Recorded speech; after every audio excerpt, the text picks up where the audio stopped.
करने आई हूँ तो मैंने सोचा भगवा कलर, धानी कलर तो ग्रीन होता है राम जी, अच्छा सॉरी। भगवा कलर ऑरेंज कलर पहन के इसे शुभ माना जाता है, तो मंदिर का सीन था तो हम लोग ने ये कलर सिलेक्ट किया शूट करने के लिए। मधुमती बन के कैसा लग रहा है मैम आपको? बहुत अच्छा लग रहा है।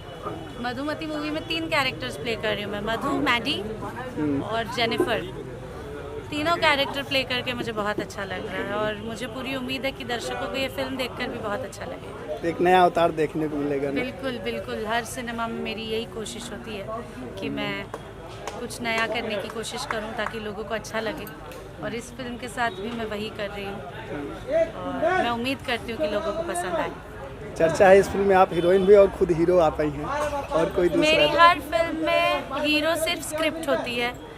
वो फिल्म चाहे मैं खेसारी जी के साथ करूं, चाहे पवन जी के साथ, चाहे दिनेश जी के साथ, और मेरे तीनों एक्टर्स भी, को स्टार्स भी यही बात मानते हैं कि वो स्टार सेकंड नंबर पे, पहले उनकी स्क्रिप्ट हीरो है, और इसीलिए हमेशा हम अच्छी फिल्म कर पाते हैं। तो इस फिल्म में भी मैं एक एक्टर हूँ, अपना रोल कर रही हूँ, फिल्म की स्क्रिप्ट ही फिल्म की स्टार।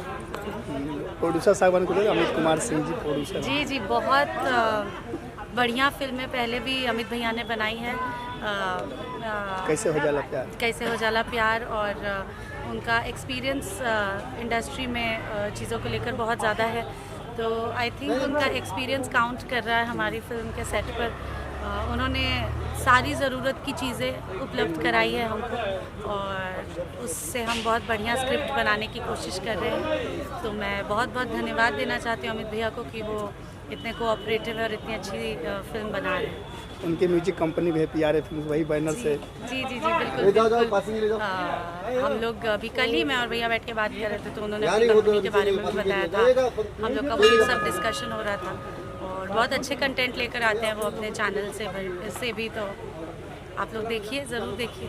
मैम आपके गाने को जो भी दीवानगी है फैंस में, तो आपकी आवाज़ में गाने का उसने कौन सी कंपनी से कब आने वाले हैं? मैंने बहुत लंबे अरसे से गाने गाए नहीं हैं, क्योंकि मुझे पता नहीं, मुझे ऐसा फील होता है कि मैं अच्छा नहीं गाती। मुझे हमेशा ऐसा लगता है कि मैं एक्टिंग ही अच्छी करती हूँ, मैं अच्छा गा नहीं पाती हूँ, इसलिए मैं गाने से थोड़ा संकोच करती हूँ। पर कोशिश रहेगी कि जल्दी गाऊँ, अगर लोग सुनना चाहते हैं तो जल्दी गाऊँगी अपने दर्शकों के लिए, और अच्छा कंटेंट गाऊँगी बहुत जल्द। धीरज कुमार जी डायरेक्टर साहब, धीरज ठाकुर जी, जी बहुत अच्छे डायरेक्टर हैं, बहुत ही विजनरी हैं, और उनके शॉट सिलेक्शन, शॉट टेकिंग बहुत अच्छा है, कहानी पर उनकी बहुत अच्छी पकड़ है। जो हम हमेशा कहते रहते हैं new talent, I think direction में न्यू टैलेंट है धीरज जी, और अपनी पहचान वो बहुत बखूबी बना रहे हैं। तो मेरी सारी शुभकामनाएं उनके साथ है, और मैं हमेशा यही कामना करूंगी प्रभु से कि वो जितना डिज़र्व करते हैं उतना उन्हें मिले। मैडम गोदनमा 8 मिलियन हो चुका है निरहुआ जी के साथ। जी बिल्कुल, थैंक यू सो मच। सब ऑडियंस की ही देन है, लोगों को गाना ऑलरेडी हिट है, गाना ऑलरेडी बहुत बड़ा हिट है वर्ल्ड वाइड रिकॉर्ड्स के चैनल से। आई थिंक 160 मिलियन जो ओरिजिनल एल्बम का सॉन्ग है, 160 मिलियन या 165 मिलियन है शायद से। तो उसे जब रिक्रिएट किया गया तो हमको ऑलरेडी उम्मीद थी कि बहुत अच्छी फिल्म होगी, बहुत अच्छा गाना होगा, और गाना उम्मीद पर खरा उतर रहा है, बहुत अच्छा जा रहा है गाना, लोगों को बहुत पसंद आ रहा है, इसके लिए मैं शुक्रिया कह रही हूँ। वीडियो चल रहा है भैया, 2 मिनट थोड़ा, मैं फ्री होंगी तभी शॉट लेंगे ना, अभी से सबको भगा के क्या करेंगे? सॉरी। हाँ, इसमें निरहुआ जी का आपका जो केमिस्ट्री है वो काफ़ी ज़्यादा यूनिक होने वाला, और साथ में फसल आपकी फिल्म भी आने वाली है छठ पूजा पर। किसमें मेरा और दिनेश जी का केमिस्ट्री? फसल का यही गाना है, फसल का। हाँ जी बिल्कुल।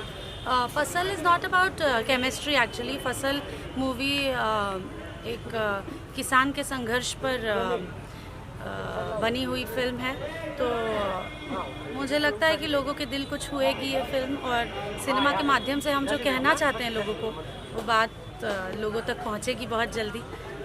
छठ पूजा पे आपकी एक फिल्म रिलीज हो रही है बहुत दिन के बाद, क्या एक बार फिर से सिनेमा घर में आ पाएंगे? क्योंकि कौन सी सिनेमा फिल्म रिलीज हो रही है? मंडप रिलीज हो चुकी है भैया, छठ पूजा में मंडप ऑलरेडी रिलीज हो चुकी है। शायद यूट्यूब पे आएगी, पे आ रही है, और सिनेमा घर में शायद प्लान करें। Thank you so much.